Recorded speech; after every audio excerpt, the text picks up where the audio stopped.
Welcome back to the Fox Robbins Business Show. Come on in and sit a while. We're going to talk small business. That's what the Fox Robbins Show is all about, is developing your very best business ideas.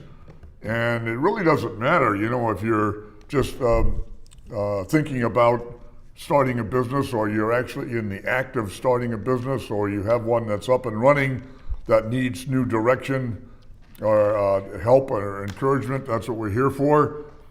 We discuss anything and everything to do with small business.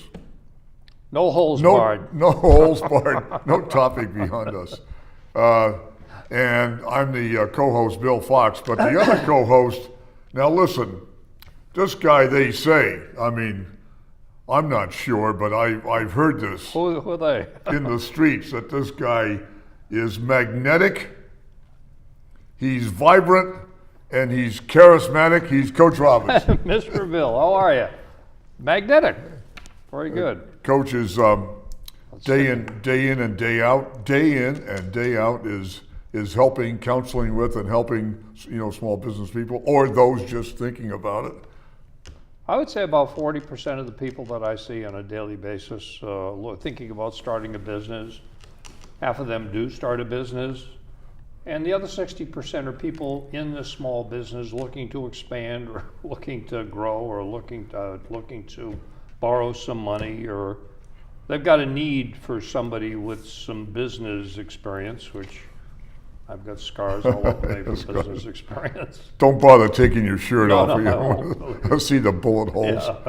Yeah, right. Speaking of which, what we're going to do a couple of episodes, Coach, about the 25 characteristics of successful entrepreneur. That's a lot. That's a real plate full, but there's a lot to talk about in being successful. We've drawn ideas here from James Stevenson, Entrepreneur Magazine, which is an excellent publication really on small business. Yeah. And this is, but we're going to draw you out because this is packed full of information that you counsel with and pass on to small business people. Starting with number one, Coach, top of the list is do what you enjoy. The author says, what you get out is what you put in. Yeah. That's an equation.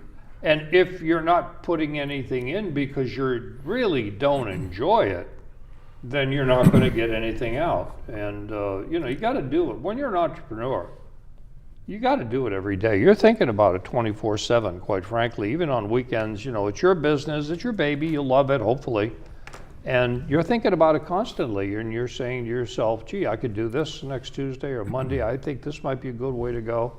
And you're working, hopefully, with your advisors, I hope, and coming up with new ideas. And so if you enjoy doing it, it's really not work. Like my wife says to me, how long are you going to do what you do with the SBDC? I said, as long as I enjoy it. And I enjoy it. I look forward to it every day, Well, I was thinking, it's on this slide I put, in tough times you're going to need it. Yeah.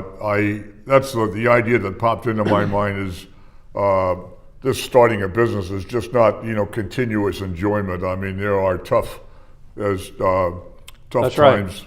that things don't work. You didn't get the loan. The investor backed out and decided not to put money in your operation. Your sales didn't hit the numbers you had hoped. And that's a punch in the gut. And you're going to need to draw upon that fortitude and love and spirit.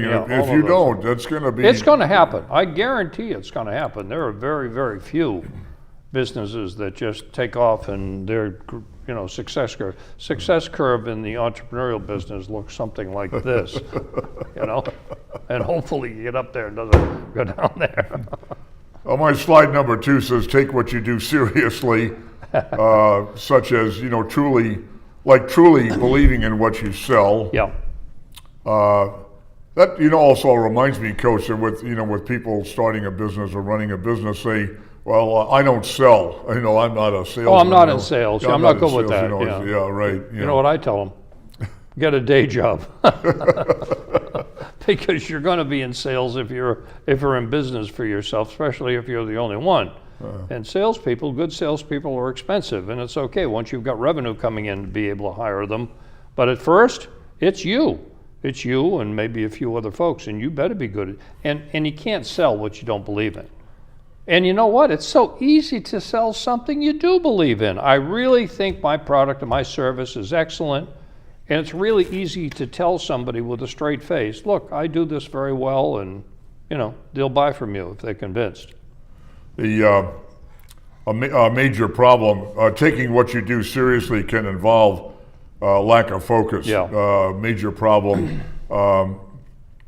Actually, in getting a small business off the ground, that is an absolute deadly sin, is lack of focus. Absolutely. Let's try this. Let's do that. Let's go over here and try a little of everything, and let me sell bubble gum and automobiles at the same time. I say to a small business person, just do one thing right. That's right.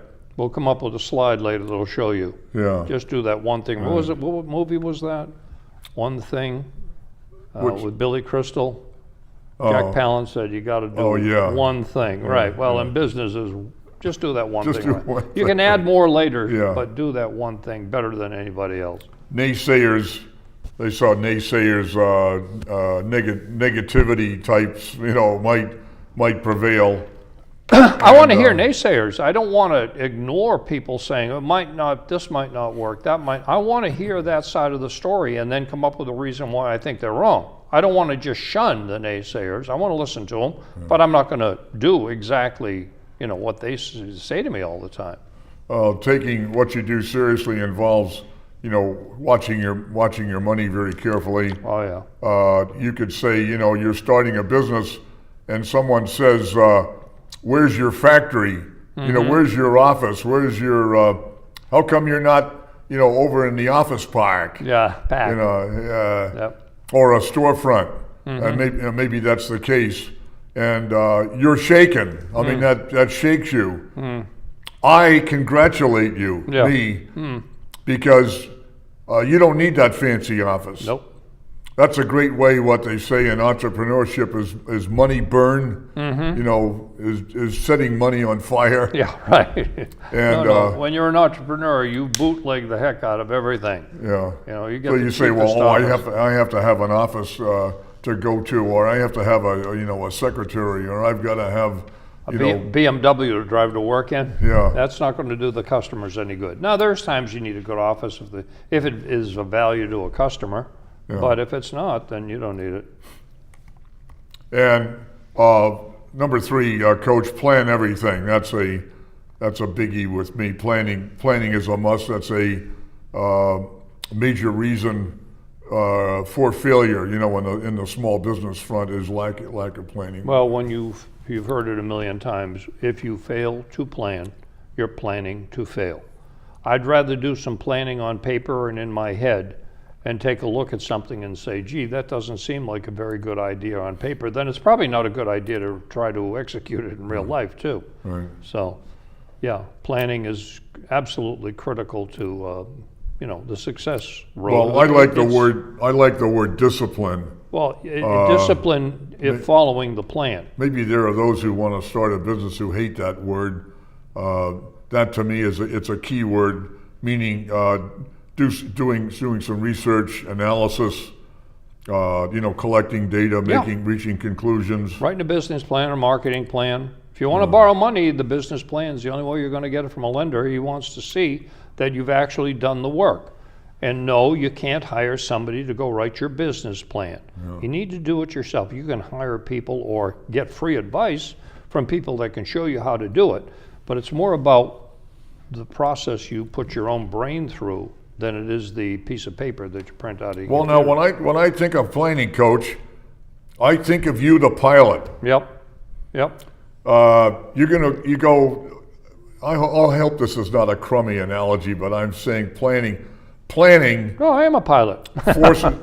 Planning, the discipline is that planning. If you track on good planning, it's causing you to look at all the details and not drop the important details. Make sure you're Right. covering, and that's the pilot. When you get in that plane, Coach, I mean, you just say, well, I assume the plane's okay. I crank it up and I take off. No. That's really dumb. Okay. When I get into my airplane, or before I get into my airplane, I walk around the airplane, I check every hinge. Because why? I'm a coward. Okay. I want to fly and I want to land safely. Speaking of plane, you also filed your flight plan, did you not? I will file a flight plan if it's instrument, or I plan every Tells flight. people where you're going. Yeah, I usually tell the FAA where I'm going, so they know if I don't show up, come look for me. Yeah. But you also are prepared to make mid-course correction as you Constantly. You take off in this direction And there's you a check on it. thunderstorm. An hour later you're over here. And the wind is blowing you off course, and you make a correction to get back on course, because that's the plan. The planning gives you goals and how to get there, and the track Absolutely. of getting there. So go on. Yep. We mentioned this previously, Coach. Manage your money wisely, for Right. goodness sake. And topping the list is one of your favorites.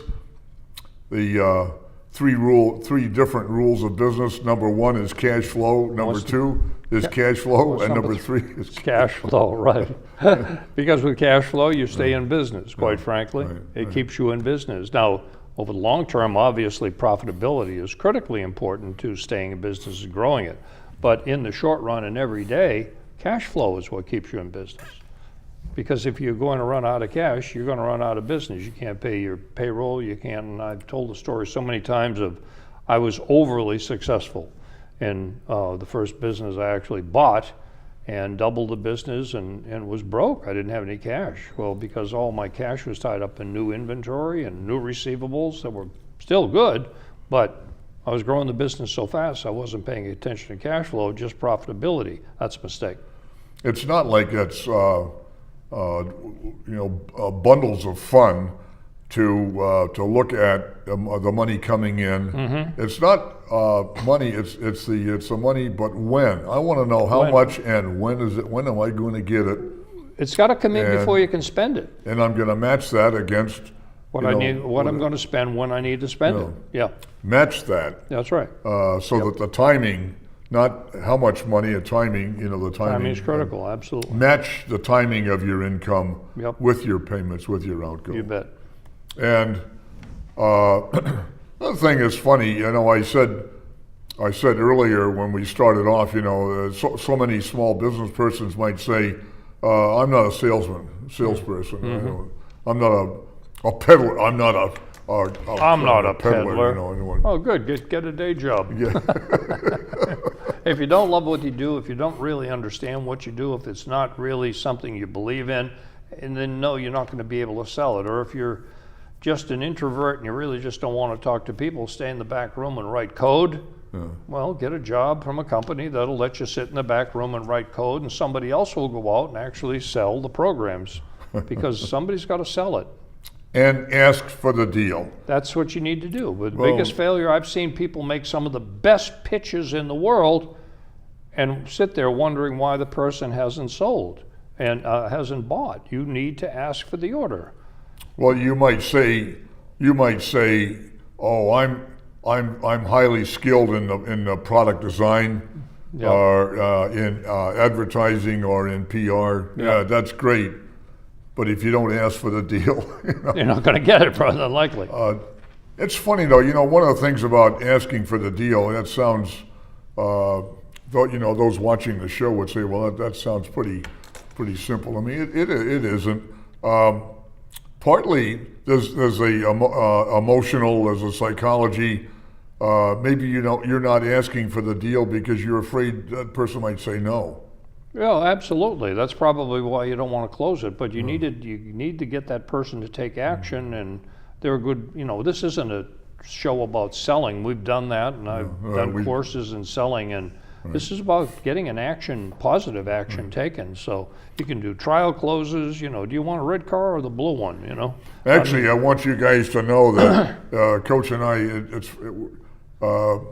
we're not talking right this minute about simply selling here's a product, buy this. Getting the sale or getting the deal might be a bank loan. or Yeah. it might be getting an investor, to step into the Sure. business. That's all part of the That's business. not selling a product, but that's getting, It's still selling. that's selling. It's selling your company to And somebody. asking for the deal. Absolutely. Can we make this deal? Right. Just simply ask. And as you're developing your company, if you don't remember this, you're gonna flunk the test. Remember, it's all about the customer. Mm-hmm. Your business is about your customer. Yep. Period. And it's always ringing in my ears every time I see you. You say, what's business all about? What's marketing all about? Find a customer. Creating a customer, finding a customer, because that's job one, as you know. Yeah. But wait a minute, I got this great product. Wonderful. Is anybody going to buy it? Until somebody buys it, you don't have a business. So job one, according to Mr. Drucker, Peter Drucker, is to create a customer. That's job one for any company. Otherwise, you got a great hobby. I hope you enjoy it. And look at this! Everybody's going to buy one. Not necessarily. Everything customer focused. You're developing any your policies, warranties, payment options, business hours, Sure. advertising. Yeah. Credit. All of this Yep. is all about the customer. That's all part of the planning to put together exactly how is the market exist and how can I go to market and how can I beat up my competitors. Right. And but you got to know the customer. That goes back to the planning and analysis we were talking about. Absolutely. And that's really you want to know what marketing is. I mean, marketing is understanding that customer. Yeah, Is that's right. identify and understand that customer so well that you can even think like that customer. Segment, target, position, Yeah. STP. It's not just an oil treatment. Segment the market, target certain customer or groups of customers because you can't be all things to all people, Right. and then position your company to be the best in that area. And speaking of selling, be a shameless promoter. You have to be P.T. Barnum, Coach. Shameless is not obnoxious.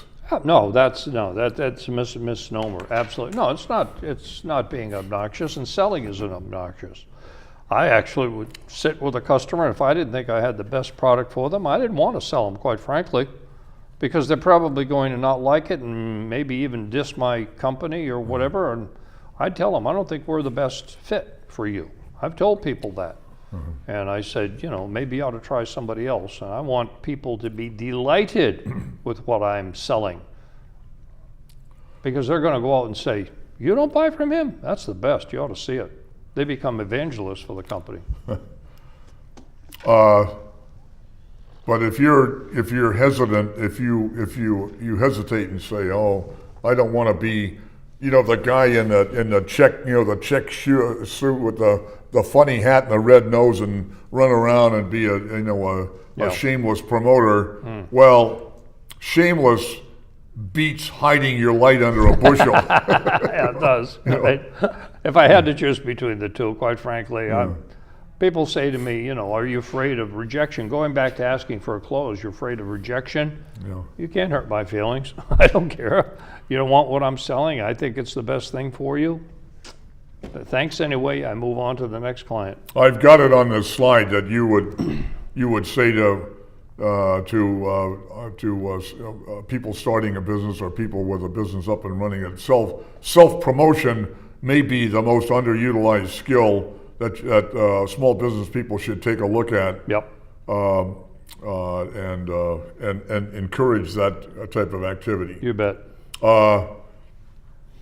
And along with being shameless, right alongside that is projecting a positive business image. Mm-hmm.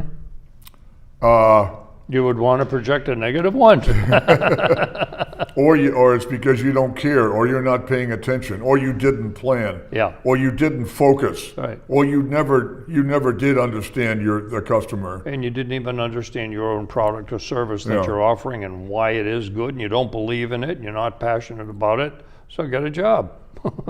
Speaking of projecting that, I've added on here something that you and I have talked about many times. I call it the 3-second rule. What would that be? It is that you've got 3 seconds to project that positive image. To get somebody's attention, you've got 2 or 3 seconds. I mean, today in our economy, Coach, everything is like this. Mm-hmm. It's like this. We have a very busy Well, we're economy. inundated. We're inundated with things, so we can't spend that much time evaluating or ignoring, quite frankly, any of these things. So, But it's also in the in the environment today. There is there's a group psychology to get things fast and get information quickly. Yep. Get it quickly. Get it right now. And so Yep. forth. And so I put in there a 3-second rule. Is you're starting a business, or you have a business up and running, you better understand that you've got 3 seconds to get somebody interested. I mean, think that way. Yeah. And know what you're doing, know why you're the best, know who your customer is, all of the things that you and I are talking about feed this. Absolutely. And so it's really just like right now with if Coach said to me, what do you do? 1, 2, 3. I got 3 seconds to say something Catch my attention. that Right. captures his attention. True. But project a professional image Yep. also.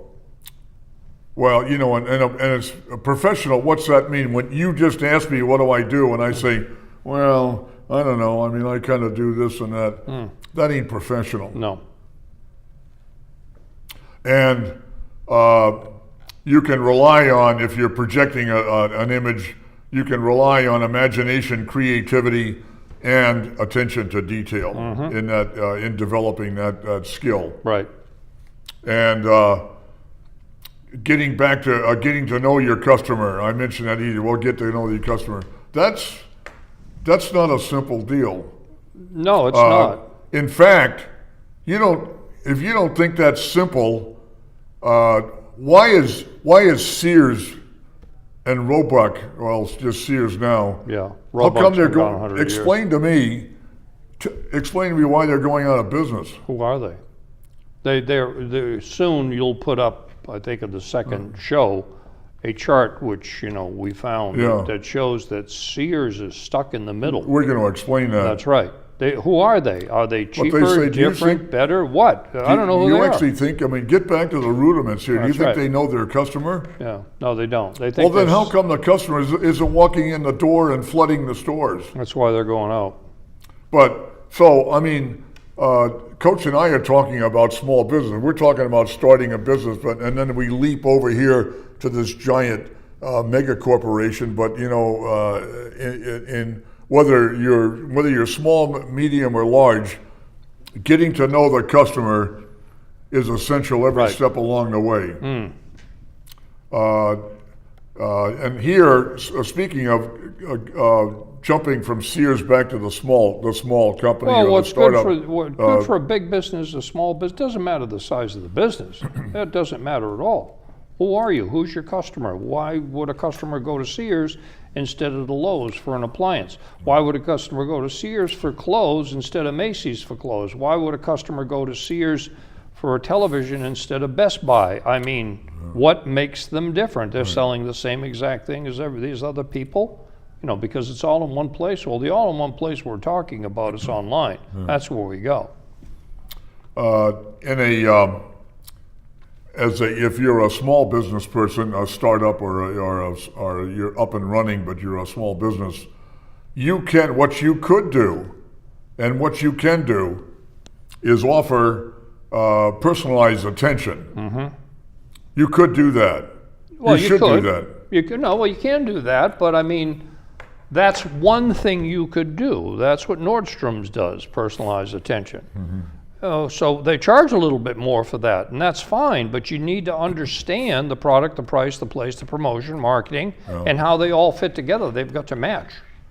Speaking of paying attention to your customers hate lack of attention and failure of service. Well, the number one reason a customer leaves you is because they feel ignored, quite frankly. Yeah, certainly people leave you because they get angry at you. That's an easy call for why they left. But you'd be surprised how many customers leave because they just feel you don't really care about their business. 80%. One thing that a coach likes to say a lot is 80% of business comes from repeat customers, and you mentioned that a few minutes ago. And you just as soon turn somebody away as disappoint a customer. I said I will not sell somebody something if I really don't believe it's the best for them, because they're not going to be happy with it and not going to do my company image any good out there saying, I bought this thing, it's no good, it's not for me. But you're building repeat customers. I want repeat customers because that's the most profitable companies are repeat customers. The next point about in small business today, you should be attempting to level what's called level the playing field. That's the flat, it's a flat world out there anymore. But there's the difference between big and small business companies is dictated now by technology. You should know about and utilize new technology. Sure. What are we talking about? The power of internet, websites, the power of the social media. The world has changed so much in the last 15 or 18 years. It's unbelievable, and you need to get into an understanding of all the technologies that are available to you as a small business person, and all of the social networking things that you've got to do in your marketing structure. I mean, you just have to pay attention where the world is now. I think that's one of the reasons Sears is fallen behind. But you have tools. Find out what The tools are there. Which ones can you afford? Which ones are you going to start with, and which ones you're going to take on later? Right. Well, we're going to Coach. We're going to do another episode and continue on with this discussion. In the meantime, you guys, thanks for watching. We're on YouTube. You go to YouTube and go to the search box and just put in one single word, Fox Robbins, FOXROBBINS, and click on that, and there's a whole library of Fox Robbins shows. You can scoot through and pick out ones that of current interest to you, when you have time at your leisure and convenience. And thanks for watching, and we will see you guys next time.